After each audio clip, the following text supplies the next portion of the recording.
ونعوذ بالله من شرور أنفسنا ومن سيئات أعمالنا من يهده الله فلا مضل له ومن يضلل فلا هادي له وأشهد أن لا إله إلا الله وحده لا شريك له وأشهد أن محمدا عبده ورسوله أما بعد.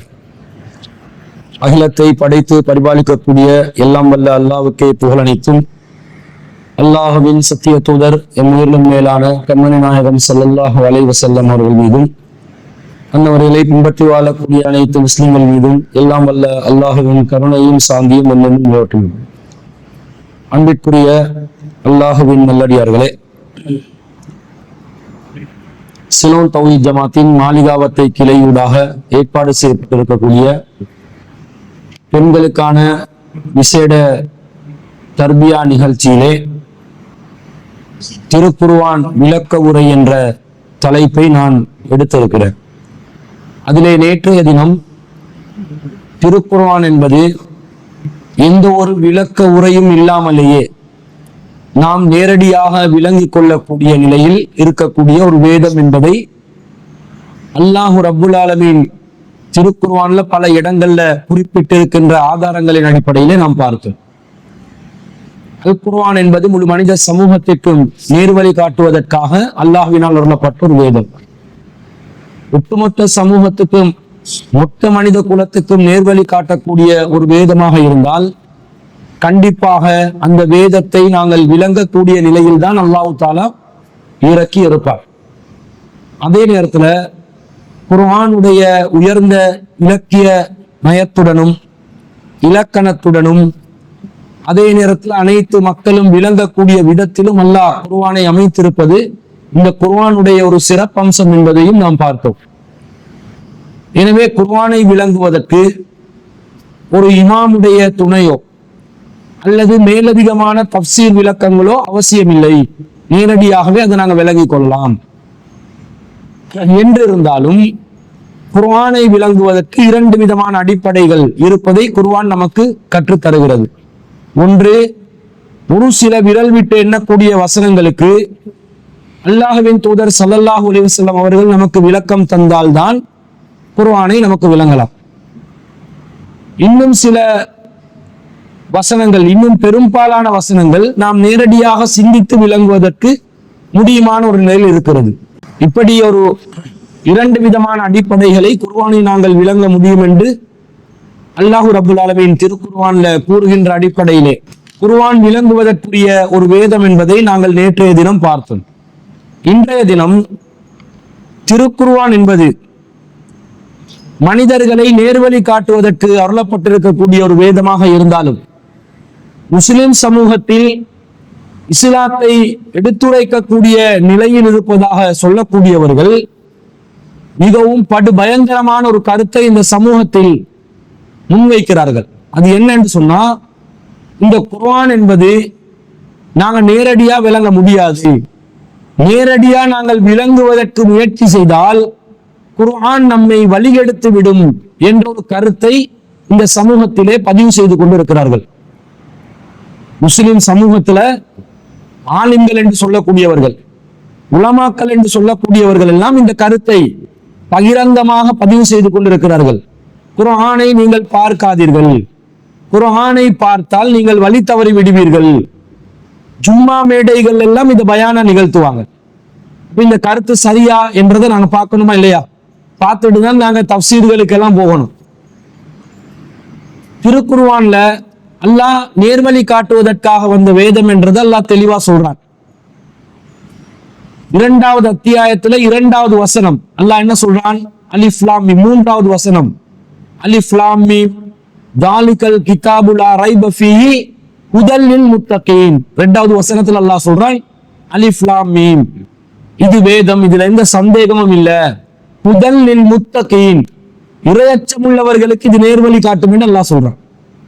2வது அத்தியாயத்துல 185வது வசனத்துல அல்லாஹ் சொல்லும் பொழுது ஷஹ்ரு ரமலான் அல்லதி உன்சில ஃபீஹில் குர்ஆன் ஹுதல் லின்னாஸ், ரமலான் மாதத்தில் தான் குர்ஆன் அருளப்பட்டது, மனிதர்களுக்கு இது என்ன செய்யும்? நேர்வழி காட்டும் என்று அல்லாஹ் சொல்றான். குர்ஆன் நேர்வழி காட்டும் என்பது அல்லாஹ்வுடைய கருத்து. குர்ஆன் வழி கெடுக்கும் என்ற கருத்து முல்லாக்களுடைய கருத்து. நம்ம முல்லாக்கள் இருக்கிறாங்களே ஆலிம்கள், இவங்களுடைய கருத்து. இப்ப நேர்வழி காட்டக்கூடிய குர்ஆன் அப்படியே நேருக்கு மாற்றமாக வழிகெடுக்கும் என்று இவர்கள் சொல்கிறார்கள் என்றா எப்படி இதை இவங்க சொல்லலாம்? இந்த கருத்தை இவங்க சொல்றதுக்கு ஏதாவது ஆதாரம் வச்சிருக்கிறாங்களா என்றதை நாங்க பார்க்கணுமா இல்லையா? அப்படி அலசி ஆராய்கின்ற நேரத்தில் இவங்க இந்த குர்ஆன்ல 2வது அத்தியாயத்துல 26வது வசனத்தை இதுக்கு ஆதாரமா காட்டுறாங்க. குர்ஆன் என்பது நமக்கு நேரடியா விளங்காது, அதை நாங்க விளங்க போனோம் என்றால் வழிகெடுத்துருவோம், வழிகெட்டு விடுவோம் என்பதற்கு 2வது அத்தியாயத்துல 26வது வசனம். அந்த வசனத்தை நீங்க படிச்சு பாத்தீங்கன்னா அல்லாஹ் சொல்றான், இன்னல்லாஹ லா யஸ்தஹி ஐ யضرب مثلا ما بعولة فما فوقها. அல்லாஹ் ஒரு உதாரணத்தை கூறுவதற்கு வெட்கப்பட மாட்டான். எத்தகைய உதாரணம்? மா பவுலத்தன் ஃபமா ஃபௌகஹா, ஒரு கொசுவை, கொசு இருக்குதே கொசு, ஒரு கொசுவையோ அல்லது அதைவிட அற்பமான ஒரு பொருளையோ உதாரணமாக கூறுவதற்கு அல்லாஹ் வெட்கப்பட மாட்டான். ஃபஅம்மல்லதீன ஆமனு, நம்பிக்கை கொண்டவர்கள் என்ன சொல்லுவார்கள் என்றால், ஃபயஅலமூன அன்னவுல் ஹக்கு மிர் ரப்பிஹிம், ஒரு கொசுவ அல்லாஹ் உதாரணமா காட்டினாலும் நம்பிக்கை கொண்டவர்கள் என்ன சொல்வார்கள்? இது அல்லாஹ்விடமிருந்து வந்த உண்மை, சத்தியம், இதை நாங்கள் ஏற்றத்தான் செய்வோம் என்று சொல்வார்கள். வஅம்மல்லதீன கஃபரு, காஃபிர்கள் என்ன சொல்வார்கள் என்றா, ஃபயகூலூன மாதா அராதல்லாஹு பிஹாதா மஸலா, இந்த உதாரணத்தை சொல்வதன் மூலம் அல்லாஹ் என்னதான் நாடுகிறான், என்னத்துக்காக இந்த உதாரணத்தை அல்லாஹ் சொல்றான், கொசுவை கொண்டெல்லாம் உதாரணம் சொல்லணுமா என்று காஃபிர்கள் சொல்வார்கள், நினைப்பார்கள். அதே போன்று அல்லாஹ் சொல்கிறான், யுலில்லு பிஹி கஸீரம் வயஹ்தி பிஹி கஸீரா, இதன் மூலம் பலர் நேர்வழி அடைகிறார்கள், இதன் மூலம் பலர் வழிகேட்டுக்கு சென்று விடுகிறார்கள் என்று அல்லாஹ் சொல்கிறார். வமா யுலில்லு பிஹி இல்லல் ஃபாசிகீன், பாவிகளை தவிர மற்றவர்கள் வழிகேட்டுக்கு செல்ல மாட்டார்கள் என்று அல்லாஹ் சொல்கிறார். இந்த வசனத்துல இந்த இதன் மூலம் என்று வருதே, யுலில்லு பிஹி, இதன் மூலம் வழிகெடுத்து விடுகிறார்கள், வழிகேட்டுக்கு செல்கிறார்கள், வயஹ்தி பிஹி, இதன் மூலம் நேர்வழி அடைகிறார்கள் என்ற இந்த வார்த்தையை வச்சு இதன் மூலம் என்பது இந்த குர்ஆன் மூலம் என்று சொல்லி உலமாக்கள் மொழிபெயர்த்து சொல்றாங்க. குர்ஆன் மூலம் பல பேர் வழிகேட்டுக்கு செல்வார்களாம், குர்ஆன் மூலம் பல பேர் நேர்வழியை அடைவார்களாம் என்று சொல்கிறார்கள். இப்படி சொல்றாங்களே, இவங்க சொல்ற இந்த இதன் மூலம் என்பது குர்ஆனை குறிக்குமா? குர்ஆனை குறிக்கிறதாக இருந்தால், ஒரு வாதத்துக்கு குர்ஆனை குறிப்பதாக இருந்தால், குர்ஆன் மூலம் நேர்வழிதான் கிடைக்கும் என்று அல்லாஹ் சொல்லி இருக்கும் பொழுது வழி எடுக்கும் என்று இந்த வசனம் சொன்னா அது முரண்பாடா வந்துருமே. இதை இவங்க சிந்திக்கல பாருங்க. குர்ஆன் என்பது மனிதர்கள் அனைவரையும் நேர்வழிப்படுத்துவதற்காக வந்த வேதம் என்று அல்லாஹ் சொல்கிறார். ஆனால் இந்த குர்ஆன் மனிதர்களை வழிகெடுப்பதற்காக உள்ளது என்ற கருத்தை இந்த வசனம் சொல்வதாக நாங்கள் ஒப்புக்கொண்டால் குர்ஆனே முரண்பாடா வந்துடும். இதை வெறுமனே ஹுத்துபாக்கல்ல மட்டும் சொல்லி கடத்தக்கூடிய ஒரு விஷயம் இல்லை. உங்களுக்கு தெரியும், தப்லீக் ஜமாத்தினர்கள் தாலீம் தொகுப்பு என்ற ஒரு புத்தகத்தை வைத்திருக்கிறார்கள்.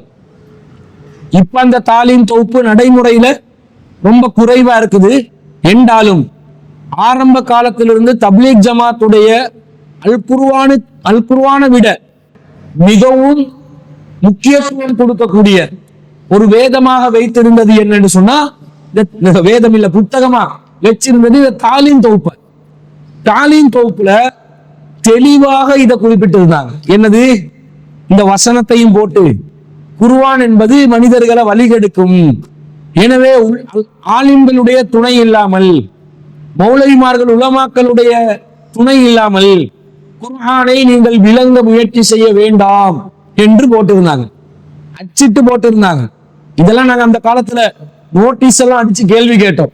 குர்ஆன் வழிக்கு எடுக்குமா, இந்த வசனம் இதைத்தான் சொல்லுதா, உங்களால் பதில் சொல்ல முடியுமாண்டெல்லாம் கேட்டோம், பதில் அளிக்கல. ஆனா காலப்போக்குல தாலிம் என்ன செஞ்சாங்க, இனிமேல் தாலீம் தேவல்ல, ரியாலு சாலின பாருங்க, முஸ்தாபுல் ஹதீஸ பாருங்க என்று மாத்தி கொண்டாங்க. அது ஒரு வெற்றி தான் ஒரு வகையில. இப்படிப்பட்ட ஒரு நிலையில குர்ஆன் வழிகெடுக்கும் என்ற கருத்தை பயங்கரமா தான் மக்கள் மத்தியில கொண்டு போறாங்க. யாரு? காஃபிர்களா? காஃபிர்கள் கொண்டு போகல, முஸ்லிம்கள் தான் இந்த கருத்தை கொண்டு போறாங்க. எவ்வளவு ஆபத்துன்னு பாருங்க. இந்த வசனத்தில் அல்லாஹ் குர்ஆன் வழிகெடுக்கும் என்று சொன்னானா? முலில்லு பிஹி என்றான், இதன் மூலம்.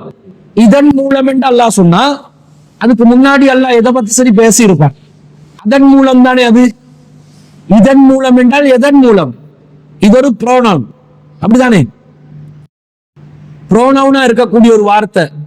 ஒரு முன்னுக்கு ஏதாவது ஒன்றை பத்தி பேசிட்டு அடுத்ததா இது அது என்று பேசினா அந்த இது அது எதை குறிக்கும்? முன்னுக்கு பேசினது தானே குறிக்கும். அல்லாஹ் முன்னுக்கு குர்ஆனை பத்தி எங்கேயாவது பேசினானா? இந்த வசனத்துல குர்ஆனை பத்தி அல்லாஹ் எதையாவது பேசுறானா? இப்ப உதாரணத்துக்கு அலிஃப் லாம் மீம் தாலிகல் கிதாபு, அலிஃப் லாம் மீம் இது வேதம், லா ரைப ஃபீஹி இதில் எந்த சந்தேகமும் இல்லை. இப்ப விளங்குதா? இது வேதம், இதில் எந்த சந்தேகமும் இல்லை. அப்ப எதில் சந்தேகம் இல்லை? வேதத்தில் சந்தேகம் இல்லை. இது என்ன சொல்லுது? குர்ஆனை பத்தி இந்த வசனத்துல எதுவுமே சொல்லல. இதுல சொன்னது முழுக்க முழுக்க உதாரணம் ஒன்றை பத்தி. ஒரு கொசுவை உதாரணம் காட்டுவதற்கோ அதை விட கீழ்நிலையில் உள்ள ஒன்றை உதாரணம் காட்டுவதற்கோ அல்லாஹ் வெட்கப்பட மாட்டான். அப்ப அல்லாஹ் உதாரணம் சொல்றதுக்கு வெட்கப்பட மாட்டான். இதன் மூலம் என்றா எதன் மூலம்?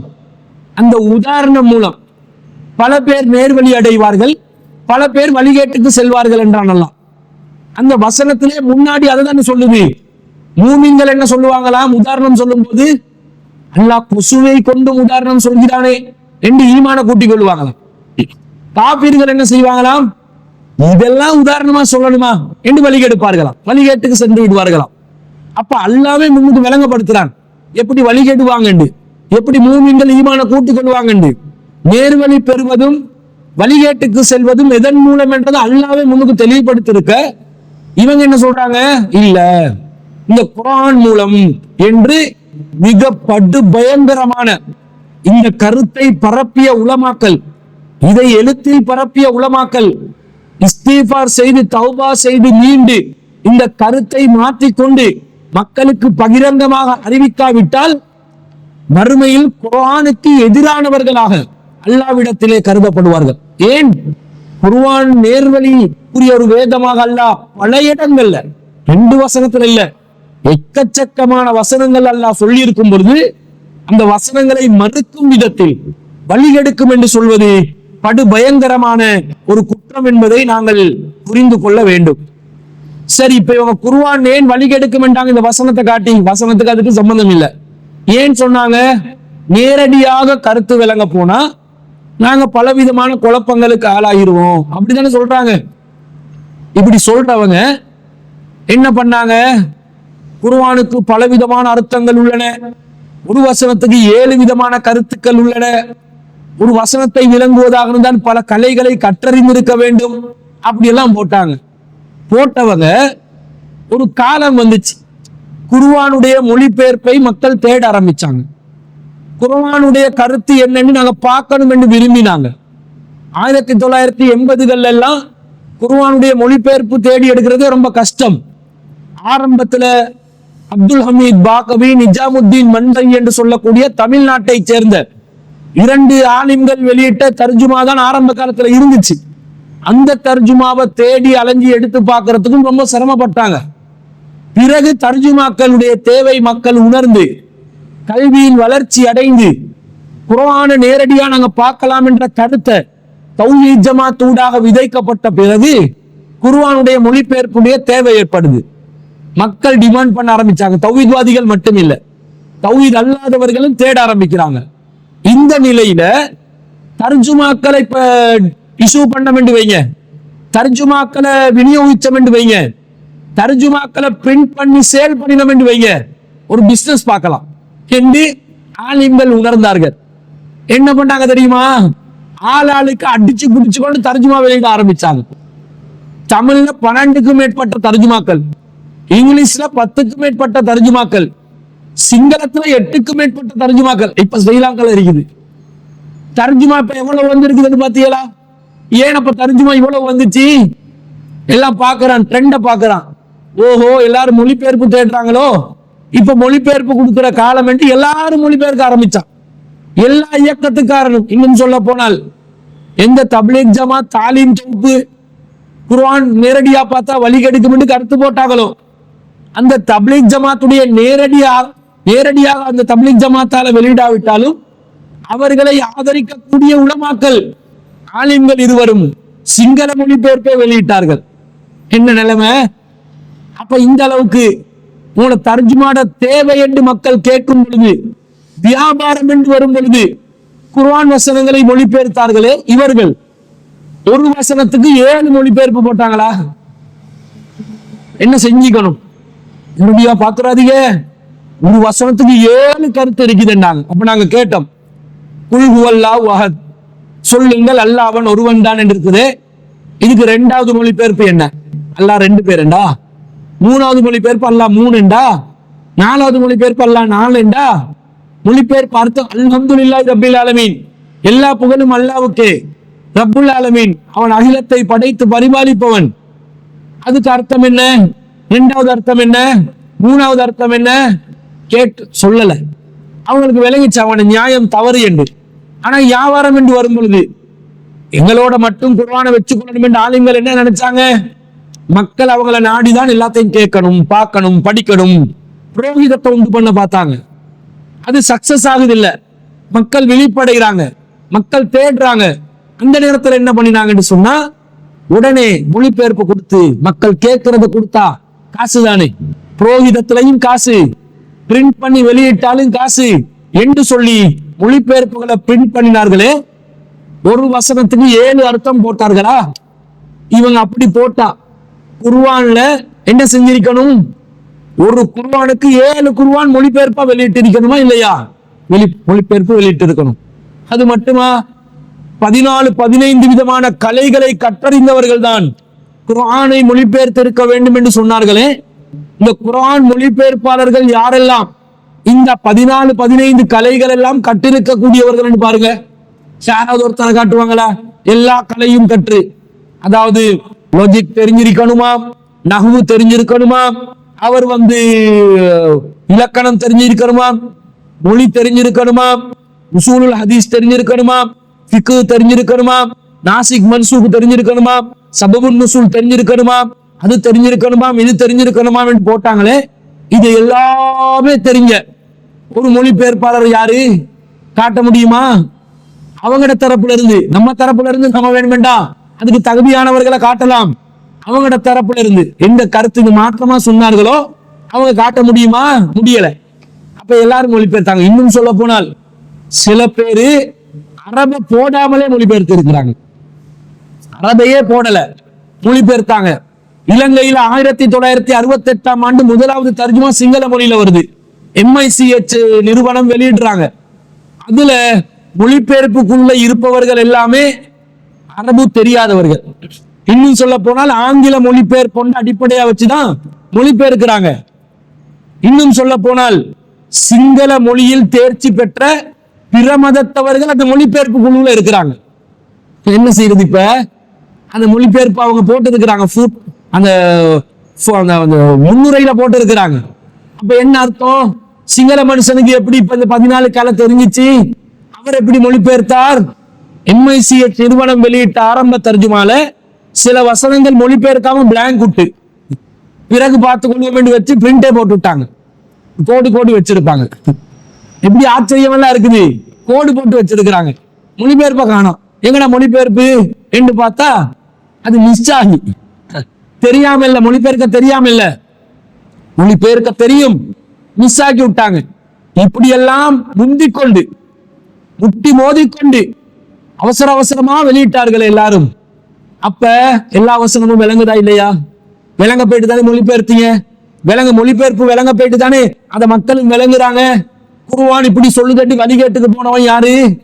அப்படி ஒருத்தர் 2 பேர் போனா ரசூலோட காலத்துல இருந்து போகலையா? ரசூலோட காலத்துல ரசூலா மேராஜுக்கு போயிட்டு வந்த செய்திய சொன்னாங்க. அந்த நேரத்துல ரசூலாவை ஏற்றுக்கொண்டிருந்த முஸ்லிம்களாக இருந்த ஒரு சிலர் இஸ்லாத்தை விட்டு போகலையா? மேராஜா, பாலஸ்தீனம் போனீங்களா? ஒரே நைட்லையா வானத்துக்கு போயிட்டு இறைவனோட பேசி வந்தீங்களா? நம்பக்கூடியதா இல்லையே.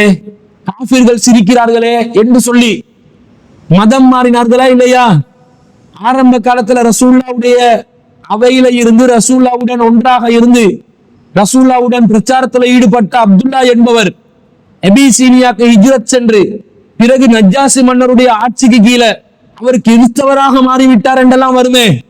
ரசூல்லா கிட்ட நேரடியாக அறிவுரை பெற்றவர், முதலாவதாக இஜ்ரத் செய்தவர்கள், ஆரம்ப இஜ்ரத், முதல் இஜ்ரத் அபிசீனியாவுக்கு போனாங்க.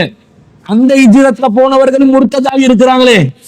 முர்த்ததாகிறது, நேர்வழியில் இருக்கிறது, வழிகட்டுக்கு போறது அல்லாஹ்வுடைய விருப்பத்துல நடக்கிறது, குர்ஆன் மூலமா நடக்கிறது இல்ல. அல்லாஹ் யாருக்கு நேர்வழியை நிலைக்க நினைக்கிறானோ நேர்வழியை நிலைக்க செய்வான். யார வழிகெடுக்க நினைக்கிறானோ அவங்கள அல்லாஹ் வழிகேட்ல விட்டுருவான். இது அல்லாஹ்வுடைய கையில உள்ள ஒரு அதிகாரம். இதை புரியாம குர்ஆன் வழிகெடுக்கும் என்றார்கள். கடைசியில எல்லாரும் மொழிபெயர்ப்பு போட்டான், எல்லா வசனத்தையும் மொழிபெயர்த்தான். தான் விஷயம். குர்ஆன்ல 3வது அத்தியாயத்துல 7வது வசனம், முத்தசாபியாத்தான வசனங்கள், முஹ்கமாத்தான வசனங்கள் என்று 2 இருக்குது. முத்தசாபியாத்தண்டா ஒரே மாதிரி கருத்து தரக்கூடிய 2-3 கருத்துகள் வரலாம் அந்த வசனத்துல. முஹ்கமாத்தான வசனங்கள் என்றா உறுதியான கருத்து தரக்கூடிய வசனம்.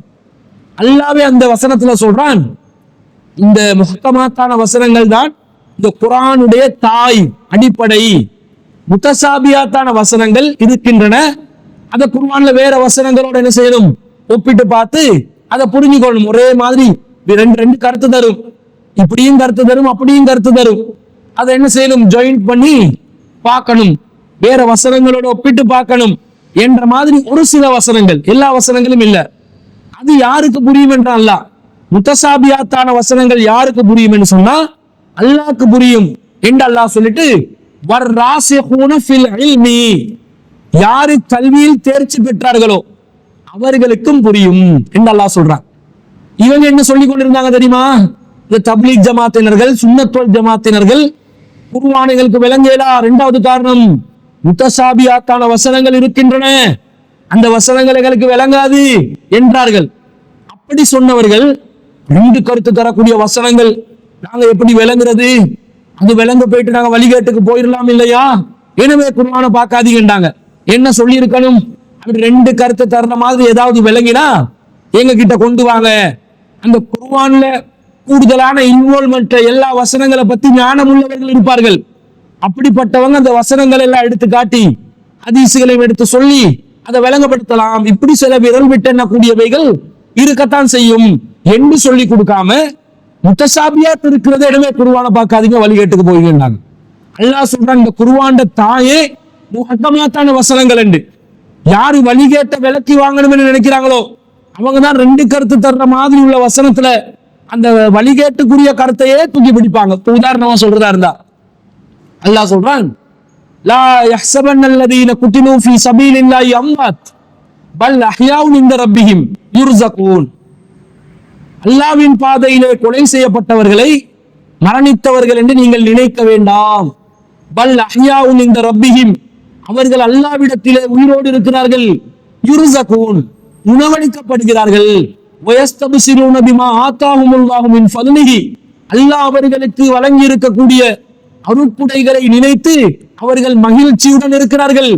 தனக்கு பின்னால் தன்னுடன் இதுவரையும் சேராத, இதுவரையும் இணையாத சகோதரர்களை நினைத்து அவர்களும் வந்து சேர்ந்தால் நல்லா இருக்கும் என்று சந்தோஷம் அடைகிறார்கள் என்று அல்லாஹ் சொல்றான். குர்ஆன் வசனத்தில் அல்லாஹ்வுடைய பாதையில கொலை செய்யப்பட்டவர்கள்.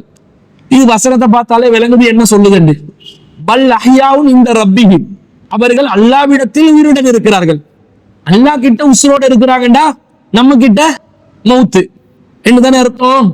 அல்லாஹ் சொல்றான், நீங்க அவங்கள மவுத்தன்னா மற்றவங்களை போல மவுத்தன்னு நினைக்காதீங்க. அவங்களுக்கு அல்லாஹ் கபர் வாழ்க்கையை வைக்கல, ஸ்பெஷலா என்ன செய்யறான், அல்லாஹ் அவர்களை சொர்க்கத்துல ஒரு பச்சை நிற பறவை வடிவத்துல சொர்க்கத்துல அவங்க உலா வந்து கொண்டிருப்பார்கள். மற்றவர்களுக்கு கபர் வாழ்க்கை அது ஒரு மவுத்து தானே. இவர்களுக்கு கபர் வாழ்க்கையிலையும் அவர்கள் உசுரோடதான் இருப்பாங்க. கபரில் நடக்கிற வேதனை அல்லது சந்தோஷங்கள், படுத்து கொண்டு இருக்கிறது, சந்தோஷம் அடைகிறது அல்லது வேதனை செய்யப்படுறது, இது ஒரு விதமான உயிர் தான். ஆனா இதை விட சொர்க்கத்தை அனுபவித்துக் கொண்டே இருக்கக்கூடிய ஒரு வாழ்க்கை அவங்களுக்கு கிடைக்கிறதுனால இந்த உயிரோடு அதை ஒப்பிடும் போது அது வந்து வாழ்க்கை, ஒரு வாழ்க்கை தானே. சாப்பிட்டு கொண்டு இருக்கிறாங்க, அல்லாஹ்வோடு உரையாடி கொண்டு இருக்கிறார்கள், அல்லாஹ்வுடைய அரிசிக்கு கீழே விளக்குகளாக தொங்கவிடப்பட்டு கொண்டிருக்கிறார்கள் என்று சஹீஹ் முஸ்லிம்ல 3500வது செய்தி சொல்லுது. இப்ப இந்த முத்தசாபியாத்தான வசனத்தை வச்சு நம்ம சமூகத்தில் உள்ள ஒரு சில வழிகேடர்கள் என்ன செய்தார்கள் தெரியுமா, இந்த வசனத்தை வச்சு அல்லாவின் பாதையில் கொலை செய்யப்பட்டவர்கள் உசுரோடு இருக்கிறாங்கன்னா அந்த உசுரோடு இருக்கிறவங்களுக்கு நாங்க தர்கா கட்டலாம், அவங்ககிட்ட நாங்க துவா கேட்கலாம். மவுத் இல்லையே, இவர்கள் மவுத்தானவர்களா இருந்தா நாங்க சொல்றதை கேட்க மாட்டாங்க. உசுரோடு இருக்கிறதுனால நாங்க சொல்றது இவங்களுக்கு விளங்கும், நாங்க சொல்றது இவங்க காது கொடுத்து கேட்பாங்கன்னு சொல்லி மவுத்தா போன நல்லடியார்கள் என்று நினைத்த ஒரு சிலருக்கு தர்கா கட்டினாங்க, அவங்க கிட்ட உதவி தேடினாங்க, ஆதாரத்துக்கு இந்த வசனத்தை காட்டினாங்க. இந்த மாதிரி சில பேர் வழிகட்டுக்கு போவாங்களா இல்லையா? போவார்கள். இந்த வசனத்துல தர்கா கட்டுறதுக்கு என்ன ஆதாரம் இருக்குது? மவுத்தா போனவர்கள் உயிருடன் இருக்கிறார்கள், எனவே அவர்களுடைய அடக்க ஸ்தலங்களை நீங்கள் உயர்த்தி கட்டுங்கள் என்று அல்லாஹ் தஆலா சொன்னானா? சொல்லல. இரண்டாவது, இந்த வசனத்துல அல்லாஹ்விடத்தில் உயிரோடு இருக்கிறார்கள் என்று சொன்னாரே தவிர நீங்கள் கேட்கும் கோரிக்கைகளை எல்லாம் அவர்கள் நிறைவேற்றுவார்கள் என்று அல்லாஹ் சொன்னானா? சொல்லல.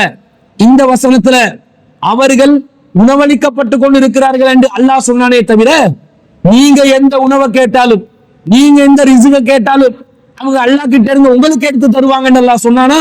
சொல்லல. அப்ப அதுக்கு ஆதாரம் இல்லை. ஆதாரம் இல்லாவிட்டாலும் என்ன நினைத்தார்கள்? இதை வச்சு சமாதி வழிபாடை ஆதரித்து காசு பணம் சம்பாதிக்கலாம், பால் எடுத்துக்கொள்ளலாம். பால், அவங்க பால் எடுத்து தர்காக்களை பாலை கொட்டணும், பால் அபிஷேகம் பண்ணுவார்கள்.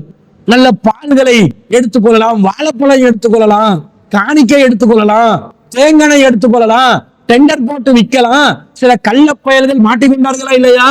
தர்காக்கள்ல எண்ணெயை எடுத்து டெண்டர் போட்டு வித்த கள்ள பயல்கள் மாட்டிக்கொண்டார்களா இல்லையா? நீ பூஜை செஞ்சேன்னு சொன்னா நீ என்ன செய்யணும்? அதை வந்து ஏழைகளுக்கு இலவசமா விநியோகம் செஞ்சிருக்கணும். இந்த தர்காலைக்கிற எண்ணெய் ஒரு குத்து விளக்க வச்சிருப்பான், பாத்தீங்களா? விளக்கு, ஒரு விளக்க வச்சு அதுல எண்ணெயை போட்டு திரிய வச்சு பத்த வைக்கணும். தர்காக்கள்ல சும்மா கோயிலுக்கு போயிட்டு வந்த மாதிரி தான் ஒரு ஃபீலிங் வரும். அதுக்குள்ள போனா அப்படி கமகமேண்டு இருக்கும். சாம்பிராணி வாசத்தெல்லாம் போட்டு பச்சை பச்சையரன்னு வச்சிருப்பாங்க. நாங்க பச்சை பச்சையரன்னு சில இடங்களை வைப்போம், கிரீன் மெட்டுக்காக தான். இந்த தர்கா நம்பிக்கைக்காக வேண்டி இல்ல, நமக்கு கிரீன் மெட் தேவை இதுக்காக. அப்ப இந்த மாதிரி இருக்கக்கூடிய இடத்துல அந்த எண்ணெயை பேட்டை தொட்டு அப்படி நாக்குல தடவி கொள்ளணும். அதுல பள்ளி எல்லாம் விழுந்திருக்கும், கரப்பாம்பூச்சி விழுந்திருக்கும், எலி கூட முங்கிட்டு பாஞ்சி ஓடி அந்த எண்ணெயை எடுத்து நாக்குல தடவி கொள்வான். தடவி கொள்ள சொல்வார்கள். இப்படிப்பட்ட ஒரு அசுத்தத்துக்கு இந்த வசனம் ஆதாரமா? இந்த வசனத்துல இல்ல. ஆனா யாரு வழி கேட்ட விலைக்கு வாங்கணும்னு நினைக்கிறாங்களோ அவர்கள் இதை வச்சுக்கொண்டு சம்பாதிக்க பார்ப்பாங்க, வழிகேட்டுக்கு போவாங்கன்றதுதான் முத்தசாபியாத்தே தவிர குர்ஆன்ல உள்ள இந்த வசனத்தை வச்சுக்கொண்டு பாமர மக்கள், பொதுமக்கள், இதை பார்க்கக்கூடிய நல்லுள்ளங்கள் இதை எடுத்துக்கொண்டு தர்காக்கு போகணும்னு நினைக்கல. ஆனா ஒன்று கேட்பாங்க, அல்லாஹ்விடத்தில் உயிரோடு இருக்கிறார்கள் என்றா என்ன அர்த்தம்? அதுக்கு அர்த்தம் என்னன்னு கேட்பாங்க. எந்த வசனங்களுக்கு விளக்கங்கள் தேவையோ அல்லாஹ்வின் தூதர் ஸல்லல்லாஹு அலைஹி வஸல்லம் அந்த வசனங்களுக்கு விளக்கம் தந்திருப்பாங்க. அதனாலதான் சஹீஹ் முஸ்லிம்ல 3500வது செய்தியாக இந்த பச்சை நிற பறவை வடிவம் என்ற செய்தி வருது. அப்ப சஹாபாக்கள் இந்த கேட்கிறாங்க, ரசூலுல்லாஹ் விளக்கம் சொல்றாங்க. அப்ப எல்லா மொழியிலும் உள்ள ஒரு பொதுவான விதி என்ன? மொழி ஒரு விஷயத்தை பார்த்தோம், ஒரு புத்தகத்தை படிச்சோன்னே எல்லாமே விளங்குமா? 100க்கு 100 ஒத்த வார்த்தை விடாம எல்லாத்தையும் நாங்கள் கிரகித்துக் கொள்வோமா? இல்ல. ஒவ்வொரு துறையில் இருப்பவர்கள், தேர்ச்சி பெற்றவர்கள் அந்த துறையில் உள்ளதை கூடுதலா விளங்குவாங்க, தன்னுடைய துறை சாராததை குறைவா விளங்குவாங்க. சிலதுகள் அறவே விளங்காம இருக்கும், அதை விளங்கின ஒருத்தர்கிட்ட கேட்டு விளங்கி கொள்வாங்க. ஸ்கூல்ல படிக்கிறாங்க, டீச்சர் படிச்சு தர்ற எல்லாமே விளங்குமா? டீச்சருக்கே சில விஷயம் விளங்காது, அவளே திரு என்று முழிப்பான். சில விஷயங்களுக்கு முள்ள சமாளிச்சுட்டு வீட்டுல போயிட்டு தேடுவா. தேடி எடுத்து பிள்ளைகள் அந்த பாடம் நேத்து நாங்க பார்த்தோமா, அதுல எக்ஸ்ட்ரா ஒரு விளக்கம் சொல்லணும்னு நினைக்கிறேன் விட்டுருவா. அப்ப தேடி வந்து அடுத்த நாள் எக்ஸ்ட்ரா விளக்கம் என்ற பேர்ல கொடுப்பான். அப்ப இந்த மாதிரிதான் எல்லாரும் ஓட்டுறாங்க. இது தெரியத்தானே செய்து படிச்சு கொடுக்குற ஆசிரியருக்கு இந்த நிலை என்றா படிக்கிற மாணவனுக்கு எப்படி இருக்கும்? படிக்கும் பொழுது டெக்ஸ்ட் புக்கை பார்ப்பான், சயின்ஸ் இருக்கும், பைத்தகரஸ் தியரி, நியூட்டன் தியரி, என்னடா இது சொல்லுது யோசிப்பான்.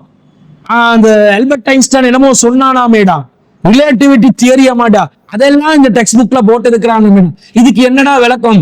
டீச்சரே குழம்புவார் சொல்லி கொடுக்கறதுக்கு. ரிலேட்டிவிட்டி தியரியை குழம்பி தலையை குழப்பி கொண்டுதான் அவ விளங்கப்படுத்துவா. சில விஷயங்கள் கூடுதல் குறைவாக விளங்கும். அதை விளங்குறவங்க என்ன செய்வாங்க? விளங்கப்படுத்துவாங்க.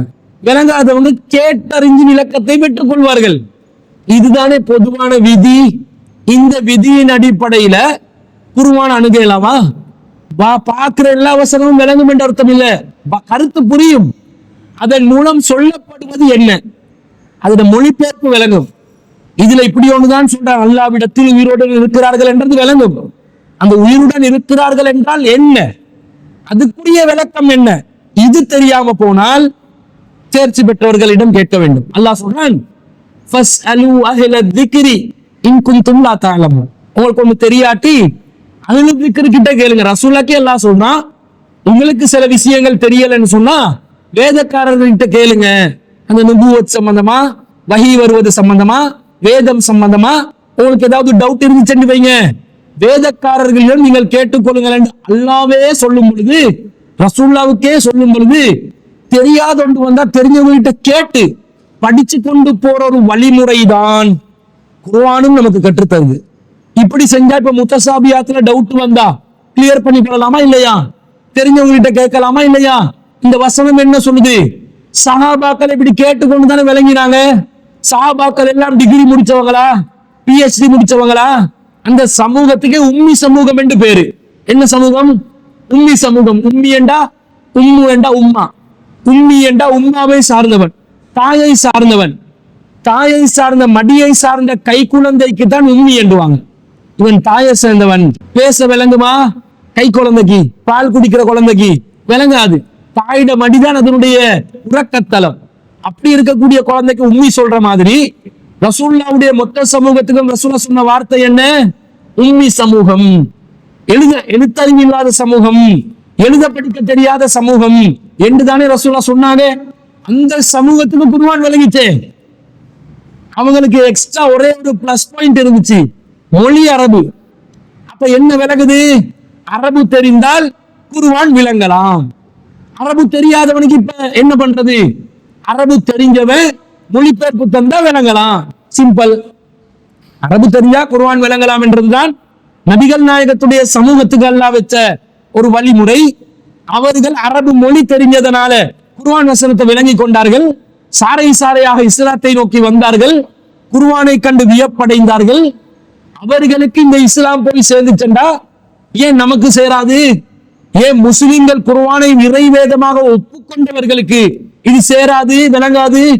அவங்க காஃபிர்கள். சஹாபாக்கள் ஆரம்பத்துல காஃபிர்களாக இருந்து குர்ஆன் வசனத்தை செவிமடுத்து அரபு மொழி தெரிஞ்ச ஒரே காரணத்துக்காக இஸ்லாத்தை ஏற்றுக்கொண்டாங்க. ஏன்?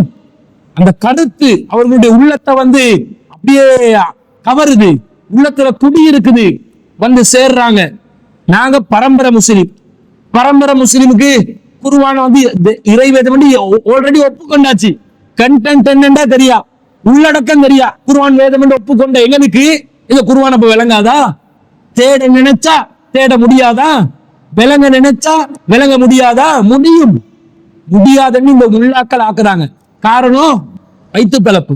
இந்த வயிற்று பிளப்புக்கு ஒரு ரஜான் வயிற்றுக்கு சோறு நிறைச்சு கொள்றதுக்காக இந்த மார்க்கத்தை அடகு வைக்கும் பாவிகளாக இவர்கள் இருக்கிறார்களே. இவர்கள் இஸ்திக்பார் செய்யாவிட்டால் இந்த குர்ஆன் விளங்காது, வழிகேடுக்கும் புரியாது என்று சொல்வது மிக மிக மிக பெரிய ஒரு வழிகேடு என்பதை புரிந்து கொள்ள வேண்டும். இதை நாங்கள் பார்க்கிறோம். அத மக்கத்து காஃபிர்கள், அவங்க அரபு மொழி தெரிஞ்சவங்க தானே. ரசூலுல்லாஹ் இந்த குர்ஆனை சொல்லும் போது எல்லாரும் கவர்ந்தார்கள் தானே. அவங்க பார்த்தாங்க, இந்த குர்ஆன் எல்லாருக்கும் விளங்குது. இந்த குர்ஆனை அவங்க காது கொடுத்து கேட்டாலே போதும், அவங்க வாசிக்கவே தேவையில்ல. முஸ்லிம் ஒருத்தர் ஓதுவது காது கொடுத்து கேட்டாலே போதும், குர்ஆன் விளங்கிடும் என்றதுனால அல்லாஹ் சொல்றான் 41வது அத்தியாயத்துல 26வது வசனத்துல, வகால் அல்லதீன கஃபரு, காஃபிர்கள் கூறுகிறார்கள், லா தஸ்மஉ லிஹாதல் குர்ஆன், இந்த குர்ஆனை செவிமடுக்காதீர்கள் என்று காஃபிர்கள் சொல்கிறார்கள். யாருக்கு? அவர்களுடைய சமூகத்துக்கு சொல்றாங்க. குர்ஆனை காது கொடுத்தே கேட்காதீங்க. ஏன் காது கொடுத்து கேட்காதீங்க? கேட்டா விளங்கு, விளங்கினா இஸ்லாத்துக்கு போயிருவீங்க. காஃபிருக்கே விளங்குது, முஸ்லிமுக்கு விளங்காதுன்றான். எவ்வளவு பெரிய பாவம். அல்லாஹ் அவங்க சொல்லுவாங்களாம், வல்கல் ஃபீஹி, குர்ஆன்ல குழப்பத்தை ஏற்படுத்துங்க, அதை விளங்காதமா ஆக்குங்க, நீங்க விளங்கி கொள்ள வேணாம். அது குர்ஆன் இல்லைன்ற மாதிரி ஆக்கிறதுக்கு முயற்சி செய்யுங்க. குர்ஆன்ல குழப்பத்தை ஏற்படுத்த சொன்னாங்களே தவிர, காது கொடுத்து கேட்காதீங்கன்னு சொன்னாங்களே தவிர, அவங்களுக்கு குர்ஆன் விளங்கினதை இந்த கூற்றின் மூலமாக அவங்களே என்ன செஞ்சாங்க, வாக்கு மூலம் கொடுத்துட்டாங்க. லஅல்லக்கும் தக்லிபூன், இப்படி நீங்க சொன்னா கேட்காம இருந்தா, குர்ஆன்ல குழப்பத்தை பண்ணினா நீங்கள் தான் ஜெயித்து விடுவீர்கள் என்று யாரு சொன்னார்கள்? காஃபிர்கள் சொன்னார்கள். இதே காஃபிர்களுடைய நிலையிலிருந்து இந்த குர்ஆன் உங்களுக்கு விளங்காது, குர்ஆனை பார்த்தால் நீங்கள் வழிகெடுத்து சென்று விடுவீர்கள், குர்ஆன் உங்களை வழிகெடுக்கும் என்று சொல்கிறார்களே, இவர்கள் எப்படிப்பட்ட ஒரு குஃப்ரியத்துக்கு நெருக்கமான ஒரு கொள்கையில் இருக்கிறாங்கன்றதை நாங்க சிந்திக்க கடமைப்பட்டிருக்கிறோம். இன்னும் சொல்ல போனா இந்த தௌஹீத் போர்வையில சில பேர் இருப்பாங்க. அவங்க என்ன பண்ணுவாங்க தெரியுமா? அவங்க பிஜேயுடைய தர்ஜுமாவை பார்க்காதீர்கள், அப்துல் ராசிக் மொழிபெயர்த்ததை பார்க்காதீர்கள், இப்படி எண்டுவாங்க. இது என்னடா புதிய ட்ரெண்டா வர்றீங்க? அவங்க மொத்தமா பார்க்க வேணான்றாங்க, இவங்க பிஜேட பார்க்க வேணான்றாங்க. நான் சொல்கிறேன், தற்காலத்தில் இருக்கக்கூடிய மொழிபெயர்ப்புகள்ல இந்த சிங்கள மொழிபெயர்ப்பு பணியை நான் செய்கின்ற நேரத்தில் ஆங்கில மொழிபெயர்ப்புகள் அனைத்தையும் நான் வாசித்தேன், தமிழ் மொழிபெயர்ப்புகள் அனைத்தையும் நான் வாசித்தேன், சிங்கள மொழியில் அதுவரை வெளியிடப்பட்டிருந்த அனைத்து மொழிபெயர்ப்புகளையும் நான் வாசித்தேன். குர்ஆனை நேரடியாக அரபு மொழியினால் அதை விளங்க வேண்டும் என்பதற்காக அரபு மொழி போதிய அளவில் நான் கற்றுக்கொண்டேன். இதற்காகவே குர்ஆன்ல விளக்கங்கள் தெரியணும் என்றதுனால குர்ஆன் விளங்கப்படுத்துகிற ஒரு ஆணிமிடம் இந்த குர்ஆனுடைய வசனங்கள் என்னென்ன சொல்லுது என்பதை விளங்கிக் கொள்வதற்காக பல ஆண்டுகள் அவரிடம் குர்ஆனை மாத்திரம் கற்றுக்கொண்டேன். இப்படி கற்றுக்கொண்டு அறிஞர் பிஜே அவர்களுடைய மொழிபெயர்ப்பு பணியை செய்து கொண்டிருக்கக்கூடிய நேரத்தில் தான் அதை கற்றுக்கொள்றேன். அறிஞர் பிஜேவுடைய மொழிபெயர்ப்பை பார்க்கிறேன், நான் வியப்படைந்தேன். இப்படிப்பட்ட ஒரு இலகுவான, சரளமான, அறிவுபூர்வமான, ஆதாரபூர்வமான, மிக மிக சரியான, மனிதர் என்ற வகையில தவறுகள் இருக்கலாம், எங்களுக்கு விளங்காது, அப்படி சுட்டி காட்டப்படும் போது அதை திருத்திக் கொள்ளலாம், அப்படிதான் அறிஞரும் சொல்கிறார். இந்த மாதிரி ஒரு தர்ஜுமாவை நான் வாழ்க்கையில பார்த்ததே இல்லை. ஆங்கிலத்திலையும் இல்லை, சிங்களத்திலையும் இல்லை, இதே போன்று தமிழிலும் ஒரு தர்ஜுமா இல்லை. அடித்து சொல்கிறேன், மொழிபெயர்ப்பு அனைத்து தர்ஜுமா, என்னால் முடிந்த அளவு அனைத்து தர்ஜுமாக்களையும் நான் தேடி பார்த்தவன் என்ற வகையில் சொல்கிறேன். இப்படிப்பட்ட ஒரு அற்புதமான ஒரு தர்ஜுமா தெரியுமா? அதை பார்க்க வேணாம் என்று கூழ் முட்டைகள் சொல்லுதே, ரொம்ப கோபம் வருகிறது. என்னடா இந்த அறிவை வந்து வெளியே கொடுக்க வேணான்றீங்க? இந்த அறிவு, அதை பார்த்த முதலாவது நாள் அறிஞருடைய அந்த தர்ஜுமா பார்த்த நேரத்திலேயே அதனுடைய அந்த நடையும் அந்த மொழிபெயர்ப்பு திறமையும் பார்த்த உடனே 2002 டிசம்பர்ல நான் முடிவெடுத்தேன், இதை சிங்கள மொழியில கொண்டு வந்து சேர்க்கணும் என்று. அப்ப முடிவெடுத்த அந்த முடிவு தான் அதற்காக வேண்டி உழைத்து பல ஆண்டுகள் சிரமப்பட்டு சிங்களத்துல கொண்டு வர்ற. இதனால எனக்கு விளங்குது, இதோட பெருமதி விளங்குது. இந்த தர்ஜுமாட உள்ள அந்த தாக்கம் எந்த அளவுக்கு மக்கள் மத்தியிலே செல்லும் என்பது நான் உணர்கிறேன். இதை பார்க்க வேணான்றான். எப்படிப்பட்டா இவரோட கூழ் முட்டைகள் என்று பாருங்க. இந்த பார்க்க வேணாம் என்று பிரச்சாரம் பண்றாங்களே, இந்த அறிவு கொள்கைகள் சில தர்ஜுமாக்களை பரிந்துரைப்பார்கள். அந்த தர்ஜுமாக்களை பார்த்தா மண்ட கன்ஃபார்மா குழம்பும். குர்ஆனுக்காக வேண்டி இல்ல, மொழி நடைக்காக பிரக்கெட்டை போட்டு வச்சிருப்பான். வானத்துல ஒரு பிரக்கெட், பூமியில ஒரு பிரக்கெட் இருக்கும். எங்க ஸ்டார்ட் ஆகுது எங்க முடியுதுன்னு விளங்காது. பிரக்கெட்டை கழிச்சு பார்த்தா வசனமே இருக்காது. துண்டு துணிய காணம் என்ற அளவுக்கு வசனம் இருக்கும் பிரக்கெட் இல்லாம பார்த்தா. எங்க பிரக்கெட்டை போடணும் என்று விளங்காது, எங்க பிரக்கெட்டை கழிக்கணும் என்று விளங்காது. ரொம்ப சிரமப்பட்ட அந்த தர்ஜுமாக்களை வாசித்து இருக்கிறோம். அப்ப இவ்வளவு இலகுவான, சரளமான ஆதாரங்களுடன், வாதங்களுடன், அறிவியலுடன் ஒரு தர்ஜுமாவை பிற வேதங்களுக்கு சவால் விடக்கூடிய தரத்துடன் திருக்குர்ஆனை மொழியாக்கம் செய்த ஒரு அறிஞர் வெளியிட்டு இருக்கிறாருன்னா நீ பாராட்டி பேசுவியா? பாராட்டுறதுக்கு உனக்கு வஞ்சகம் இருந்தா, மனசுல உனக்கு குரோதம் இருந்தா, உனக்கு வக்கிரம் இருந்தா நீ என்ன பண்ணணும்? மௌனமா சரி இருந்திருக்கணுமா இல்லையா? இதை விட்டுட்டு இதை பார்க்காதீங்க, அதை பார்க்காதீங்க, இவைகளும் என்ன செய்யறாங்க? சொல்றதை பார்க்கிறோம். இது கவலைக்குரிய ஒரு நிலை என்பதை புரிந்து கொள்ள வேண்டும். இந்த குர்ஆனை பார்க்கணும், தர்ஜுமாவை பார்க்கணும். எல்லாருக்கும் விளங்கும், வழி கெடுக்காது. முத்தசாபியாத்துகளை அதை புரிஞ்சு கொள்ளலாம், எந்த பிரச்சனையும் இல்லை. அதனாலதான் இவர்கள் வெளியிட்ட எல்லா தர்ஜுமாக்களையும் முத்தசாபியாத் வசனத்தை மொழிபெயர்த்தானா இல்லையா? முத்தசாபியாத் விளங்காது, 2 கருத்து தருது குறைஞ்சபட்சம். ஃபர்ஸ்டுக்கு குர்ஆனுக்கு 7 கருத்து என்றார். அதுக்கு பிறகு முத்தசாபியாத் 2 கருத்து தர்ற வசனம் என்றார். குறைந்தபட்சம் அந்த முத்தசாபியாத் வசனங்களை பட்டியல் போட்டு இது முத்தசாபியாத்தான வசனங்கள். எனவே இந்த வசனத்துக்கு ரெண்டு கருத்து. இது ஒன்னாவது கருத்து, இது ரெண்டாவது கருத்து.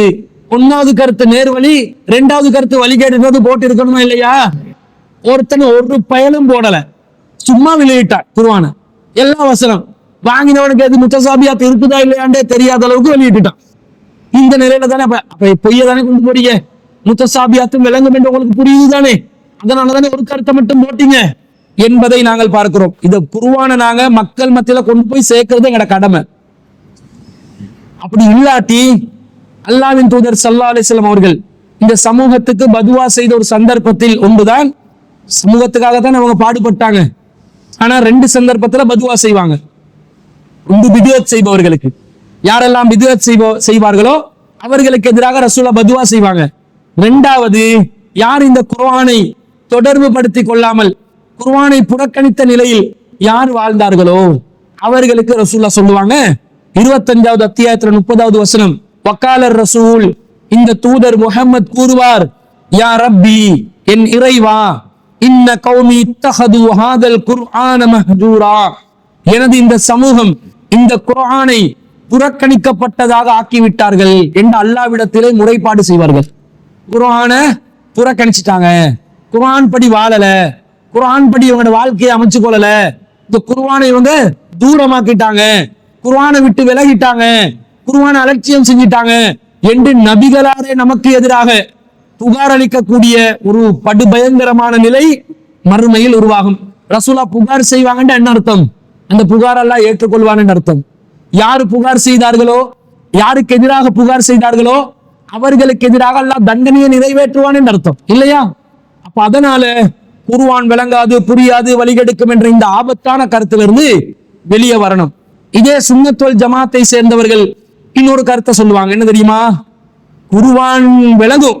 எப்ப விளங்கும் தெரியுமா? இமாம்களுடைய துணை வேண்டும். இமாம்கள் எங்களுக்கு விளங்கப்படுத்தி இருக்கணும். அதற்கு தஃப்சீர்கள் வேண்டும். இமாம்கள் தஃப்சீர்கள் எழுதியிருக்கிறாங்க. அந்த இமாம்களுடைய தஃப்சீரை கொண்டு இந்த குர்ஆனை நாங்கள் விளங்கலாம், தஃப்சீர் இல்லாம விளங்காதீங்க என்றாங்க. தஃப்சீர் குர்ஆன் வசனம் சொல்லி பாருங்க. நிறைய பேர் என்ன சொல்லுவாங்க, அதுக்கு தஃப்சீர் விளக்கம் என்ன, தஃப்சீர் விளக்கம் என்ன, தஃப்சீர் விளக்கம் என்ன? இமாம்கள்ட்ட விளக்கத்தை கேட்கிறான். அல்லாஹ் நேரடியா விளங்கு சொன்னா நீ எதுக்கு இமாம தொங்கி பிடிக்கிறாய்? அல்லாஹ் யாரையாவது சொன்னானா? இந்த இமாமுடைய கருத்து இல்லாவிட்டால் இந்த குர்ஆன் விளங்காது என்று அல்லாஹ் சொன்னானா? சொல்லல. நபிகள் நாயகத்துடைய விளக்கம் இல்லாமல் குர்ஆனை விளங்காது என்று அல்லாஹ் சொன்னானா? நபிகள் நாயகத்துல ஒரு சில வசனங்களுக்கு தானே விளக்கம் வேணும் வேண்டாம், ஒட்டுமொத்த குர்ஆனுக்கும் நபிகளாருடைய விளக்கம் வேணும் என்று அல்லாஹ் சொன்னானா? சொல்லல. அப்படி சொல்லி இருந்தா ரசூலுல்லாஹ் எல்லாத்துக்கும் விளக்கம் சொல்லி இருப்பாங்களா இல்லையா? சொல்லி இருப்பாங்க. ரசூலுல்லாஹ்வுடைய விளக்கமே மொத்த வசனங்களுக்கும் இல்ல, ரசூலுல்லாஹ்வுடைய கால் தூசுக்கும் பொறுமதி இல்லாத பிற்காலத்தில் வந்த அறிஞர்களுடைய விளக்கம் எல்லா வசனத்துக்கும் வேணுமா? போயிட்டு விளங்குதா? இமாம்கள் எங்க கொண்டு போயிட்டு வைக்கிறாங்கன்னு விளங்குதா? அல்லாஹ்வுடைய தூதருக்கு மேல கொண்டு போயிட்டு வைக்கிறாங்க. ஒரு வாதத்துக்கு குர்ஆன்ல சில வசனங்களுக்கு ஹதீஸ்களுடைய விளக்கம் தேவை, அந்த ஹதீஸ்கள் இமாம்கள் எடுத்து தருவார்கள் என்றா அப்படி சொல்லு. எந்த வசனத்துக்கு ஹதீஸ் தேவையோ அந்த வசனத்துக்கு இமாம் ஒருத்தர் ஹதீஸ் ஒன்று ஆதாரமா காட்டி இருந்தால் அதை ஏற்றுக்கொள்ளுங்கள், அப்படி சொன்னா பரவாயில்லை. அதை நாங்களும் தானே சொல்லுவோம். ஒரு வசனத்தை கேட்கறீங்க, விளக்கம் கேட்கறீங்க எங்க கிட்ட, உங்களுக்கு நேரடியாக புரியல, நாங்க சொல்றோம் இந்த ஹதீஸை வைத்து இந்த வசனத்தை பாருங்கள், விளங்கிவிடும். இது கேட்கலாம் தானே யாருக்கிட்டையும். இதுக்கு இமாமை யூஸ் பண்ண சொன்னா கூட பரவாயில்ல. இவன் எப்படி சொல்றான்? அல்ஹம்துலில்லாஹி ரப்பில் ஆலமீனுக்கு இமாம் தான் விளக்கம் சொல்லணும், அர் ரஹ்மானிர் ரஹீமுக்கு இமாம் தான் விளக்கம் சொல்லணும், மாலிகி யௌமித்தீனுக்கு இமாம் தான் விளக்கம் சொல்லணும், குல்லு அல்லாஹு அஹதுக்கு இமாம் தான் விளக்கம் சொல்லணும். ஒரு வசனத்துக்கு இமாம் தான் விளக்கம் இல்லாம நீ படிக்காதேண்டா, அந்த மாதிரி மக்களுக்கு விளங்காத தரத்தில் அல்லாஹ் குர்ஆனை இறக்கி அருளவில்லை. குர்ஆன் அனைவருக்கும் விளங்கக்கூடியதாக அல்லாஹ் வைத்திருக்கிறான். இந்த சுன்னத் வல் ஜமாத்தை சேர்ந்தவர்கள் இமாம்கள் என்று யாரை காட்டுவாங்க? குறிப்பா மதுஹபுடைய இமாம்களை காட்டுவாங்க. இந்த மதுஹபுடைய இமாம்கள் தஃப்சீர் எழுதி வச்சிருக்கிறாங்க தமிழ்லையா? இமாம் அபு ஹனீஃபா அவர்கள் மட்டும்தான் அரபி அல்லாத ஒரு இமாம். அவர் அரபி இல்ல, அஜமி ஒருவர். மற்ற இமாம்கள் எல்லாமே அரபிகள் தான். இமாம் ஷாஃபி ரஹ்மத்துல்லாஹி அலைஹி அவர்கள், மாலிக் ரஹ்மத்துல்லாஹி அலைஹி அவர்கள், அஹ்மத் இப்னு ஹம்பல் ரஹ்மத்துல்லாஹி அலைஹி அவர்கள் எல்லாம் அரபிகள். இமாம் அபு ஹனீஃபா அவர்கள் ஈராக்குக்காரர், அவர் அரபி அல்லாத ஒருவர். அவர் என்ன பண்றாரு? அவரு இந்த இமாம் அபு ஹனீஃபா அவர்களை தாண்டி மற்றவர்கள் எல்லாருமே அரபுல தானே தஃப்சீர் எழுதினாங்க. அபு ஹனீஃபா அவர்களும் அரபுல தானே சொன்னாங்க. அவர் அரபு அல்லாதவராக இருந்தாலும் அரபு தெரியும், இப்ப இவங்க தப்சீர்கள் எந்த மொழியில இருக்குது? தமிழ்லயா, இங்கிலீஷ்லயா, சிங்களத்திலயா? தப்சீரும் அரபுல தான் இருக்குது. இப்ப திரும்ப அரபு பிரச்சனை வருது. அரபுல இருக்கிற குர்ஆன் விளங்காதான், அரபுல இருக்கிற தப்சீர் விளங்குமா? தப்சீரை பார்க்க சொல்றான் தானே. யாருக்கு பார்க்க சொல்றான்? பொதுமக்களுக்கா? பொதுமக்களுக்கு தப்சீரை தான் பார்க்க வேணான்றான். ஏன்? தப்சீரும் அரபுல தானே இருக்குது. அரபுல இருக்கிற தப்சீரை பொதுமக்கள் பார்ப்பாங்களா? பொதுமக்களுக்கு அரபு தெரியா, எனவே குர்ஆனே பார்க்க வேணாண்டிய தப்சீரை பார்க்க விடுவியா நீ? தப்சீரை பாருங்கள், தப்சீரை பாருங்கள். இவன் எப்படி கருத்தை கொண்டு வர்றான் தெரியுமா? குர்ஆனை நேரடியா பார்க்காதீங்க, தப்சீர் விளக்கத்தோட பொதுமக்கள் பாருங்கள் என்று சொல்ற மாதிரி கொண்டு வர்றான். ஆனா இவர்களுடைய உண்மையான கருத்து தப்சீரை பொதுமக்கள் பார்க்க கூடாது. ஏன்? தப்சீரும் அரபுல தானே இருக்குது. அரபுல இருக்கிற தப்சீர் எப்படி பொதுமக்களுக்கு விளங்கும்? சும்மா சமாளிக்கிறதுக்காக சொல்ற வாதம். குர்ஆன் நேரடியா பார்க்க கூடாது, தப்சீர் விளக்கத்துடன் பார்க்கலாம் மக்கள் நினைக்கிறது. சரி, இனி போயிட்டு வீட்டுல தப்சீர் எடுத்து பாரு இப்னு கசீர. இன்னைக்கு இப்னு கசீர் மொழிபெயர்ப்பு வந்திருக்குது. இப்னு கசீர் அல்லாத தப்சீர், தப்சீர் தபரி நீ பாக்குறதா இருந்தா நீ போயிட்டு பாப்பாய். தப்சீர் தபரி எடுத்து பார்த்தா உனக்கு விளங்குமா? அரபுல தானே இருக்குது. இப்னு கசீர் மட்டும் தானே தப்சீரா? சரி, தப்சீர் இப்னு கசீர நீ தமிழ்ல போயிட்டு பாக்குறாய். அதுல அவர் பல விஷயங்களை போட்டிருப்பார். லுகத்து சம்பந்தமா போட்டிருப்பார், இலக்கணம் சம்பந்தமா போட்டிருப்பார், மொழி சம்பந்தமா போட்டிருப்பார். இது எல்லாத்தையும் பார்க்கும் பொழுது உனக்கு என்ன நினைக்கும்? ஓ, இதுவும் கஷ்டமே, இதுவும் எனக்கு அப்படித்தானே நினைக்கணும். அப்ப மொழி விளங்குத இவங்க பித்தலாட்டம் பண்றாங்க. தப்சீரை பார்ப்பதாக சொன்னாலும் அதுவும் அரபில் தான் இருக்கிறது. அது எல்லாத்தையும் விடுங்களே. குர்ஆன் ஹதீஸை பின்பற்றுங்க என்று சொன்னா 4 மதுஹபுகளை பின்பற்ற சொல்லுவாங்க. மதுஹபுகள் ஏதாவது ஒரு மதுஹபில் இருந்து விடுங்கள் என்றுவாங்க. அகில இலங்கை ஜம்மியத்துல் உலமா அவர்களுடைய மன்ஹஜை வெளியிட்டார்கள். மன்ஹஜ்னா கொள்கை, அவங்களோட விளக்கம், கொள்கை விளக்கம். அந்த மன்ஹஜ்ல என்ன போட்டாங்க? இலங்கை வாழ் முஸ்லிம்கள் ஏதாவது ஒரு மதுஹபில் இருக்க வேண்டும். குறிப்பாக நாங்கள் இலங்கைவாதிகள் காலாகாலமாக ஷாஃபிஈ ரஹ்மத்துல்லாஹி அலைஹி அவர்களுடைய மதுஹபை தான் பின்பற்றி வருகிறோம். எனவே ஷாஃபி மதுஹபுக்கு நம் ஃபத்வாக்கள் வழங்கும் பொழுது ஷாஃபி மதுஹபுக்கு நாங்கள் முக்கியத்துவம் கொடுப்போம் என்று சொல்வார்கள். ஆனாலும் நீங்க எந்த மதுஹப் வேண்டாலும் பின்பற்றலாம். இலங்கையில சோனகர்கள், மலே மக்கள், இன்னும் பல முஸ்லிம்கள், பல பிரிவுகள முஸ்லிம்கள் இனங்கள் இருக்கிறாங்களே, அவங்க எல்லாம் ஷாஃபி மதுஹபா தான் சொல்லுவாங்க. மேமன் சமூகம் இருக்கிறாங்க இலங்கையில. மேமன் சமூகம் பாயாக்கள் என்றுவாங்க, வெள்ளையும் சொல்லையுமா இருப்பாங்க. அந்த மேமன்காரங்க இவங்க யாரு? இவங்க எல்லாம் அனவி மதுஹபை தான் பின்பற்றுவாங்க. அனவி பள்ளி என்று வச்சிருக்கிறாங்களா இல்லையா? வெட்டால ஒரு அனவி பள்ளி இருக்குது, கொம்பனி தெருல ஒரு அனவி பள்ளி இருக்குது. இவங்க அசர் பாங்க எத்தனை மணிக்கு சொல்லுவாங்க? நாங்க 4 மணிக்கு சொன்னா அவங்க 5 மணிக்கு சொல்லுவாங்க. அதாவது என்ன அர்த்தம்? அவங்களோட லுஹர் 5 மணி வரை காட்ட இருக்குதுன்னு அர்த்தம். அப்ப எங்களுக்கு லுஹர் மிஸ் ஆயினா உடனே அனவி மதுஹபுக்கு ஒரு ஜம்ப் பண்ணா பெட்டாக்கு அனவி மதுஹப்ல லுஹரை பிடிக்கலாம். கேலி கூத்து தானே இது. ஷாஃபிக்கு ஒரு சட்டம், அனபிக்கு ஒரு சட்டம், மாலிகிக்கு ஒரு சட்டம், அம்பலிக்கு ஒரு சட்டம். ஹஜ்ஜிக்கு போறதா இருந்தா ஷாஃபி மதுஹபினர்கள் பெண்கள் மேல் தொட்டாலே தவாப் செய்யும் போது உரசி பற்றும், குழு முறிந்து விடும். ஷாஃபி மதுஹபுடைய கருத்து அங்க ஃபைட்ல வச்சு அறிவிப்பாங்க. இலங்கை வாழ் மக்கள் ஷாஃபி மதுஹபினர் சவுதிக்கு வரும்போது அனபி மதுஹபுக்கு கன்வெர்ட் ஆகிருங்க அப்படின்வாங்க. நாங்க இன்னொரு பட்டன் நெஸ்கணும், ஒரு பட்டன் நெஸ்கி ஷாஃபி ப்ரோக்ராம் ஃபுல்லா அனபி ப்ரோக்ராமுக்கு மாறுது. கூத்து. ஏன்னா அனபி மதுஹப்ல பெண்கள் இச்சையுடன் தொட்டால் தான் உழுவ முடியும், சும்மா சாதாரணப்பட்ட உழுவ முடியாதுன்னு சட்டம் போட்டு இருக்கிறாங்க. அதனால உடனே என்ன செய்யுங்க? அனபிக்கு மாறுங்கன்னுவாங்க. இப்படி அனபிக்கு ஷாஃபிக்கு எல்லாத்துக்கும் மாத்தி மாத்தி விட்டுறீங்களே. நாங்க என்ன பரம்பரை யூஎம்பி எண்டுவாங்க. சில பேர் ஷாஃபியும் இல்ல அனபியும் இல்ல சண்டை பிடிக்கிறீங்க, நாங்க பரம்பரை யூஎம்பி எண்டுவாங்க. இப்படி சொல்லக்கூடியவங்க எல்லாம் இந்த மதுஹபை வச்சு விளையாடுறாங்களே. நான் கேட்கிறேன், உனக்கு லுஹர 5 மணிக்கு தொலை நினைச்சா அனபி மதுஹபுக்கு மாறிய, அல்லது திருமண சட்டத்துல இலங்கையில சொல்லணும் இதை கட்டாயமா.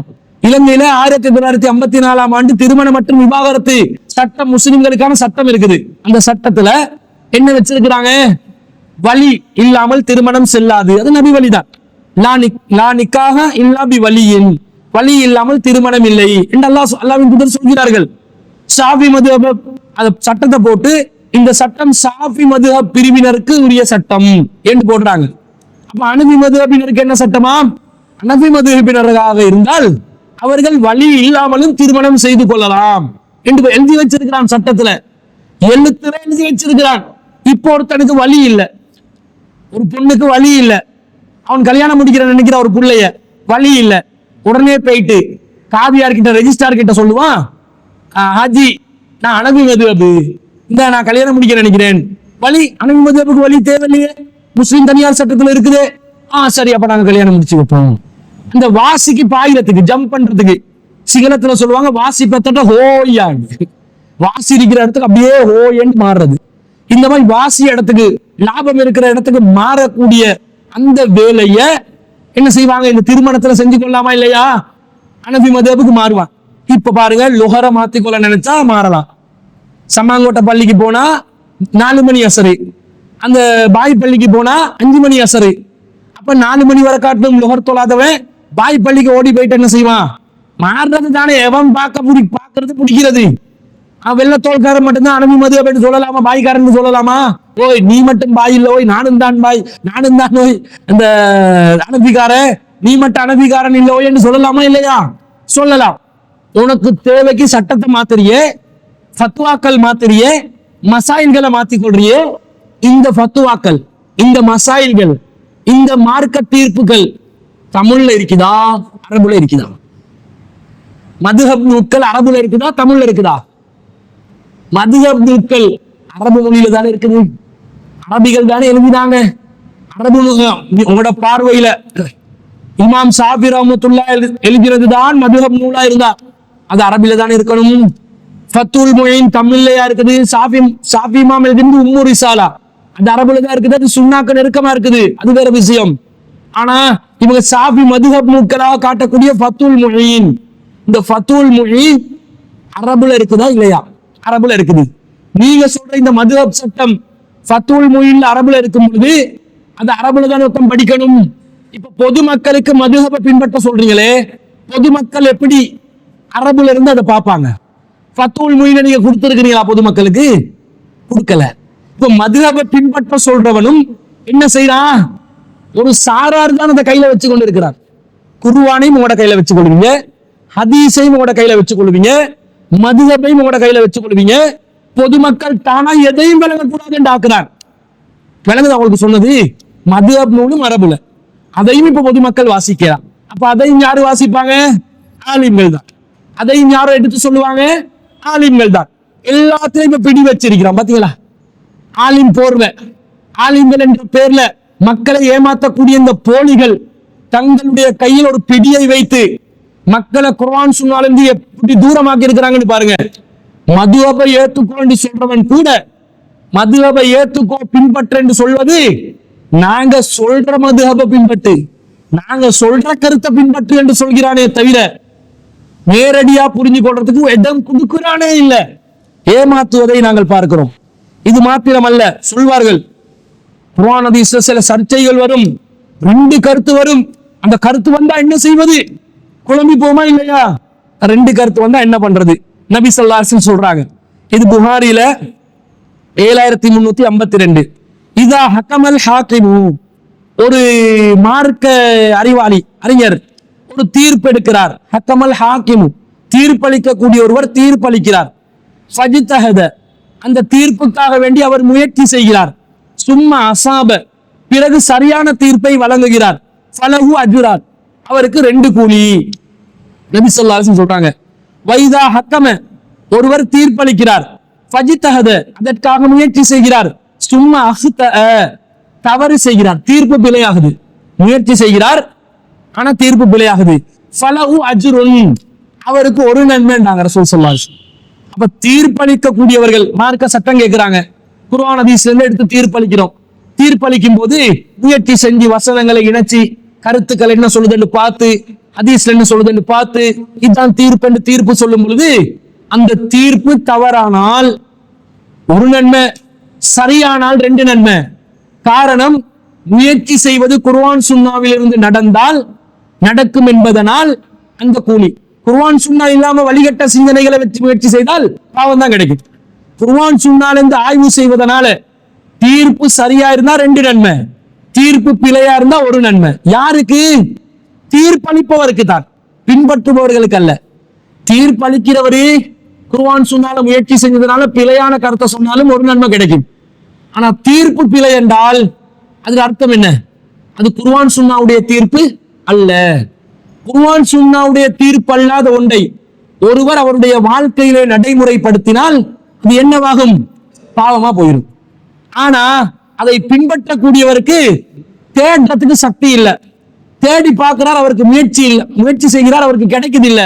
இந்த நேரத்துல அவர் ஒருத்தர் சொல்றத வாதத்தை பார்க்கிறாரு, ஆதாரத்தை பார்க்கிறாரு, வாதமும் ஆதாரமும் சரியாக இருக்கிறது, எனவே ஏற்றுக்கொள்கிறார். ஆனா அந்த தீர்ப்பு பில ஒரு சொல்பவர் சொல்லும் போது சரி போல விளங்குது, அதை ஏற்றுக்கொண்டால் அவர் அப்போது பாவி ஆகுவாரான்னு கேட்டா அப்போது பாவி ஆக மாட்டார். ஏனென்றால் அல்லாஹ் சொல்கிறான், ஃபபஸ்ஸிர் இபாதி, என்னுடைய அடியார்களுக்கு நற்செய்தி சொல்லுங்கள், அல்லதீன யஸ்தமிஊனல் கௌல, அவர்கள் சொல்லை செவிமடுப்பார்கள், ஃபயத்தபியூன அஹ்ஸனா, அதுல உள்ளது அழகானதை அவர்கள் பின்பற்றுவார்கள். சொல்ல செவிமடுப்பாங்க, அழகானதை பின்பற்றுவாங்கடா, அவங்களுக்கு எது ஆதாரத்தோட எது வாதம் சரியாக கிடைக்கிறதோ அதை பின்பற்றுவார்கள். ஒருத்தர் ஆதாரத்தோட பேசியிருப்பார், வாதத்தையும் சரியா வச்சிருப்பார், ஆனால் ஆதாரம் ஒருவேளை பலவீனமாக இருந்தால் அப்போது இவர் கேட்பவர் செவிமடுப்பவர் ஆதாரத்தோட தான் கேட்டாரு, வாதத்தோட தான் கேட்டாரு, பலவீனம் என்ற அறிவு இவருக்கு இல்லை, அதனால் இவர் இதை பின்பற்றினால் அப்ப குற்றவாளி ஆக மாட்டார். இவர் நல்லதென்று நினைச்சு ஆதாரம் சரி என்று நினைச்சு பின்பற்றினார். அப்படித்தானே இருக்கும். சாபாக்கள் காலத்துல எல்லா குர்ஆன் வசனமும் எல்லா சாபாக்களுக்கும் தெரிஞ்சா?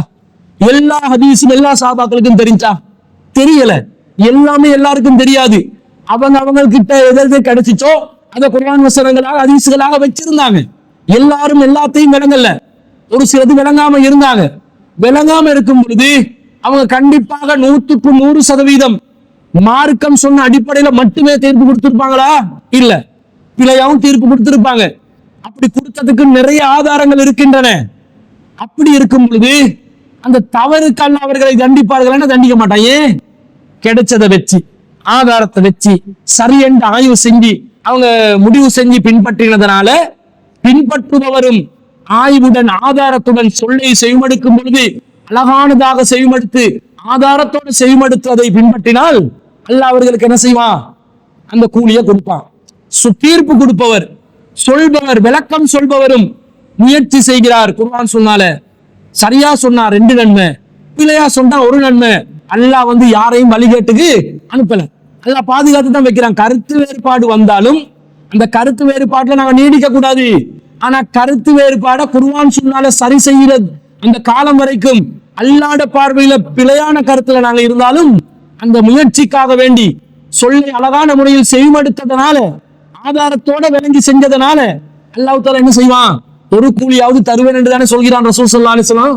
இப்படி இருக்கும் பொழுது இந்த கருத்து வேறுபாடுகள் வருகிறது, அதை நாங்கள் பின்பற்றாமல் இருக்க வேண்டும் என்ற ஒரு கருத்துக்கு நாங்கள் போகக்கூடாது. இதுக்கு உதாரணமாக ஒரு சம்பவத்தை சொல்லி நான் முடித்துக் கொள்கிறேன். நபி ஸல்லல்லாஹு அலைஹி வஸல்லம் காலத்தில் நடந்த ஒரு சம்பவம். புகாரில 4119வது செய்தி. ரசூலுல்லாஹ் அஹ்ஸாப் நாள், அஹ்ஸாப் போர்க்களம் வருகின்ற அந்த நாளில் சொல்கிறார்கள், லா யுஸல்லியன்ன அஹதுல் அஸர, உங்களை யாரும் அசர் தொழுகை தொழ வேண்டாம், இல்லா ஃபி பனி குரைலா, பனு குரைலாவுடைய அந்த கோத்திரத்தாருடைய இடத்துக்கு சென்றே தவிர யாரும் அசர் தொழுகையை தொழாதீங்க, அங்க போயிட்டு தொழுங்கன்றாங்க. அதுரக்க பாயலுமுல் அசர, சில பேர் அசர் தொழுகையை அடைகிறார்கள். ஃபி தரீகி, இடவழியில, இன்னும் போவல, பனு குரைலாக்கு போவல, இடையிலே அசர் தொழுகை வந்துருச்சு, அசர் தொழுகை அடைகிறாங்க. ஃபகால பாயலுஹும், சிலர் சொல்கிறார்கள், லா நுஸல்லி அத்தா நஅதிஹா, நஅதிஹா, நாங்கள் அங்கே செல்லும் வரைக்கும் யாரும் தொழாதீர்கள். ஏன் ரசூல் என்ன சொன்னாங்க? அசர் தொழுகை பனு குரைலால தொழ சொன்னாங்க, இங்க தொழாதீங்கன்றாங்க. வகால பாயலுஹும், சிலர் சொன்னார்கள், பல் நுஸல்லி லம் யுரித் மின்னா தாலிக, நாங்க தொழுவோம், ஏன் என்று சொன்னால் நாம் அந்த இடத்துல அங்க போயிட்டு சேருங்கன்ற கருத்துல தான் ரசூல் ஸல்லல்லாஹு அலைஹி வஸல்லம் சொன்னாங்களே தவிர அந்த இடத்தில் இருந்துதான் தொழ வேண்டும் என்று இல்ல. வக்து வந்தா தொழலாம் என்றும் ரசூலா சொல்லி இருக்கிறாங்களா இல்லையா? அதனால நாங்க இங்கே தொழுவோம் என்று கருத்து வேறுபாடு வருது. இத ரசூல் ஸல்லல்லாஹு அலைஹி வஸல்லம் அவங்க கிட்ட எடுத்து வைக்கப்பட்டிருந்த நேரத்தில் ஃபஸுகிர தாலிக லின்னபி ஸல்லல்லாஹு அலைஹி வஸல்லம், ரசூலா கிட்ட இது எத்தி வைக்கப்படுகிறது.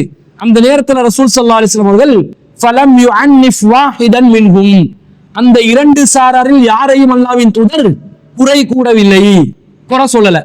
பனு குரைலால போயிட்டு தொழணும் என்றது என்னுடைய கட்டளை, அதுவும் சரிதான். இடையில வக்து வந்தா தொழணும்ன்றது அந்தந்த வக்தில தொழுந்தது இஸ்லாத்துல சிறந்த செயல். அஸ்ஸலாத்து அலா வக்திஹா, தொழுகை அதனுடைய நேரத்துல ஆரம்ப நேரத்துல தொழுகிறது. இடையில வக்து வந்துருச்சா ஆரம்பத்துல நேரம் தொழணும் என்றதும் யாருடைய கட்டளை?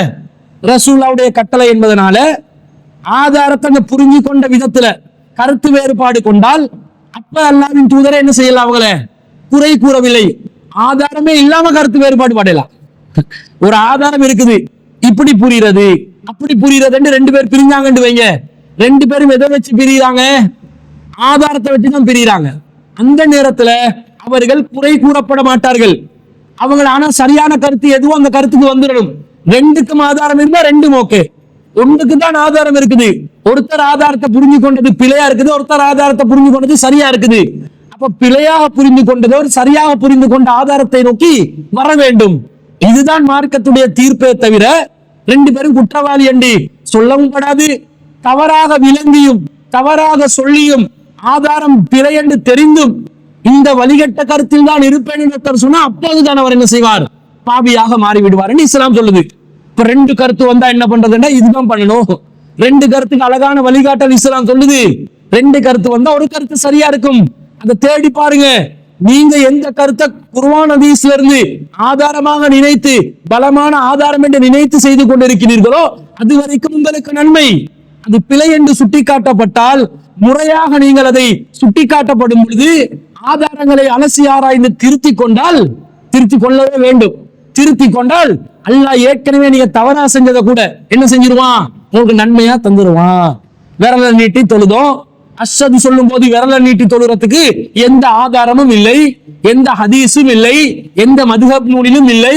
இப்படிப்பட்ட ஒரு நிலையில விரல் அசைப்பதற்கு ஆதாரம் கிடைச்சோன்னு அசைத்து தொழ ஆரம்பித்தோம். நீட்டி தொழுந்த காலத்தில் நீட்டி தொழுந்தோமே, நபி வழிக்கு மாற்றமா தொழுந்தோமே, அது பாவமா என்று கேட்டால் அந்த நேரத்தில் அது நபி வழி என்று நினைத்து செய்தேன், அதுதான் மார்க்கம் என்று நினைத்து செய்தேன், நானா கண்டுபிடிச்சு செய்யல. எனவே நபி வழி என்று நினைத்து செய்ததனால் ஆதாரம் தெரியாமல் இருந்ததனால் அந்த நேரத்துல நான் வழிகேட்ட இருந்ததா ஆகாது, அதுக்கு எல்லாம் நன்மையை தருவான். ஆனா இப்ப ஆதாரம் தெரியுது, இல்ல நான் இவ்வளவு காலம் நீட்டி தான் தொழுது வந்தேன், இனிமேல் ஆட்ட மாட்டேன், ஆட்டுவது சரியா இருந்தாலும் பிரச்சனை வருது, எனவே ஆட்டுவது இல்லை என்பதை முடிவெடுத்தால் நீ மண்டை ஆட்டினாலும் கொண்டை ஆட்டினாலும் எங்களுக்கு பிரச்சனை இல்லை, நீ வழிகேட்டில் இருந்து விட்டாய் என்று அர்த்தம். ஏன்? ஆதாரம் தெரியுது, வழிகேட்டுக்கு போறான், இப்ப பாவியாக கருதப்படுவான். எதுவரைக்கும் ஏற்கனவே செஞ்சதும் பாவமாகும், இனி செய்ய போறதும் பாவமாகும். விளங்குது உங்களுக்கு? இப்படி மார்க்கம் சொல்லி இருக்கும் போது இந்த குர்ஆனை விளங்குறதுல ரெண்டு கருத்து வந்தால் என்ன பிரச்சனை? மதுஹபுல ரெண்டு கருத்து வருது, ரெண்டு கருத்து மதுஹபுகளே வரும் பொழுது நீங்க அதை அனுசரிக்கிறீங்க, எப்படி அதை எதை ஏற்றுக்கொள்ளணும் என்று முடிவெடுக்கிறீங்க. இந்த நிலையில நீங்க மதுஹப் அணுகும் பொழுது ஏன் குர்ஆன் சுன்னாவை அணுக இயலாது?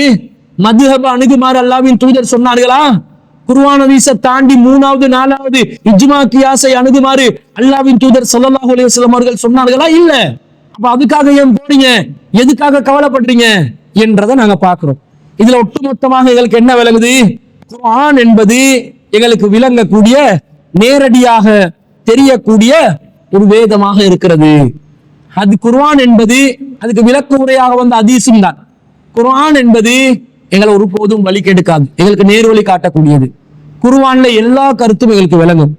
கருத்து ரெண்டு வார மாதிரி இருந்தாலும் அதை விளங்குறதுக்கு நபிகள் நாயகம் நமக்கு சில செய்திகளூடாக வழிகாட்டி இருப்பார்கள், அல்லது வேறு சில வசனங்கள் நமக்கு வழிகாட்டி இருக்கும்.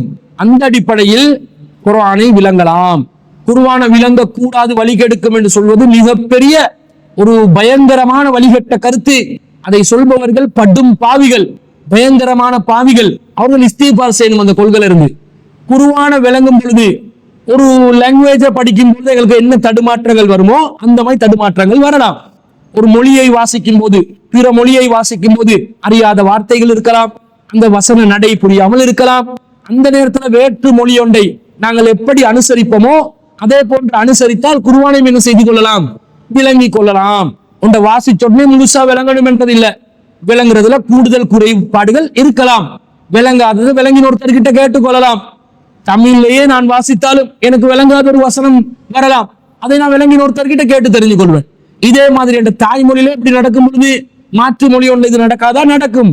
அந்த நேரத்துல சந்தேகம் என்று வரும் இடங்கள்ல அதை விட தெரிந்தவர்களிடம் நாங்கள் எப்படி பாடசாலைகள்ல ஆசிரியர்கள் மாணவர்கள் தெரிந்தவர்களிடம் கேட்டறிந்து அதை தெளிவு பெற்றுக் கொள்கிறார்களோ அந்த மாதிரி தெளிவு பெற்றுக் கொள்ள வேண்டும். ஹதீஸ் ஆதாரங்களை குர்ஆன் வசனங்களுக்கு தேவைப்படுற இடங்களை தேடி எடுத்துக் கொள்ள வேண்டும். அப்படி எடுத்து விளங்கினோம் என்றால் உலகத்தில் உள்ள முஸ்லிம்கள் அனைவரும் எப்படியும் குர்ஆனை விளங்கலாம் என்ற கருத்துக்கு வரலாம். இந்த அடிப்படையை விளங்கிட்டு தான் தஃப்சீருக்கு நாங்க போகணும். இதை விளங்காம போனோம் என்று வைங்க, நாங்களும் தஃப்சீர் இல்லாம குர்ஆன் விளங்காத முடியாது என்ற கருத்துக்கு சொன்ன மாதிரி ஆயிடும். அப்ப தஃப்சீர்களா இருந்தாலும் அரபுல தான் இருக்குது, மதுஹப் நூல்களும் அரபுல தான் இருக்குது. பொதுமக்களுக்கு குர்ஆன் அரபுல இருக்கிறதுனால விளங்காதுன்னு சொன்னா தஃப்சீரும் விளங்காது, மதுஹப் நூல்களும் விளங்காது, எல்லாமே விளங்காது. குறிப்பிட்ட முல்லாக்களுக்கு மட்டும்தான் எல்லாம் விளங்கும் என்ற மாதிரி முல்லாக்கள் தங்களை அல்லாஹ்வாக்கிக் கொள்வதற்கு செய்யக்கூடிய ஒரு சதியாக அது மாறுகிறது. எனவே அப்படி ஒரு நிலையில எல்லாம் விளங்கும். மதுஹப் நூலையும் நீங்க மொழிபெயர்த்து கொடுத்தா மக்களுக்கு விளங்கும், குர்ஆனை மொழிபெயர்த்து கொடுத்தா விளங்கும், ஹதீஸை மொழிபெயர்த்து கொடுத்தா விளங்கும். இதை இப்ப புரிஞ்சு மொழிபெயர்ப்புகள் வந்திருக்குது, நிறைய மொழிபெயர்ப்புகள். ஹதீஸ் நூட்கள்ல புகாரி, முஸ்லிம், திர்மிதி, நசாயி, அபூதாவுத் எல்லாம் மொழிபெயர்ப்பு வந்திருக்குது. இப்ப நீங்க தான் வாங்கி படிக்கணும். நெட்ல போங்க, நெட்ல சர்ச் பண்ணுங்க, நிறைய மொழிபெயர்ப்புகள் இருக்குது. நீங்க தான் வாசிக்கணும். புகாரி அனைத்தையும் வாசிக்கணும், முஸ்லிம வாசிக்கணும், ஹதீஸ் கிரந்தங்களை வாசிக்கணும். அப்பதான் உங்களுக்கு படிக்கும் பொழுது இந்த ஹதீஸ் இங்க இருந்துச்சு, அது சரியா பிழையா, ஹதீஸ் ஏற்றுக்கொள்ளக்கூடியதா இல்லையா, அதுல தேர்ச்சி பெற்ற யாராவது இருந்தா அவருக்கு கொடுத்து இந்த ஹதீஸ் சரியா இல்லையான்னு சொல்லுங்க, சஹியா இல்லையான்னு சொல்லுங்க என்றதை கேட்டறிஞ்சு நீங்க என்ன செய்யலாம், மார்க்கத்தை கற்றுக்கொள்ளலாம். எனவே அல்லாஹ்வுடைய மார்க்கம் மிகவும் தெளிவானது, முரண்பாடு இல்லாதது, அனைவரும் புரியக்கூடிய, நேர்வழி அதிகப்படுத்தக்கூடிய ஒரு மார்க்கம் என்பதை இதன் மூலம் நாங்கள் அறிந்து கொள்கிறோம். இன்ஷா அல்லாஹ் நாளைய தினம் ஒரு குர்ஆன் அத்தியாயம் ஒன்று எடுத்து நாங்க இன்ஷா அல்லாஹ் அதனுடைய விளக்க உரைய குர்ஆன் ஹதீஸ் அடிப்படையிலிருந்து பார்ப்போம். வாஹிர் தாவானா அல்ஹம்துலில்லாஹி ரப்பில் ஆலமீன்.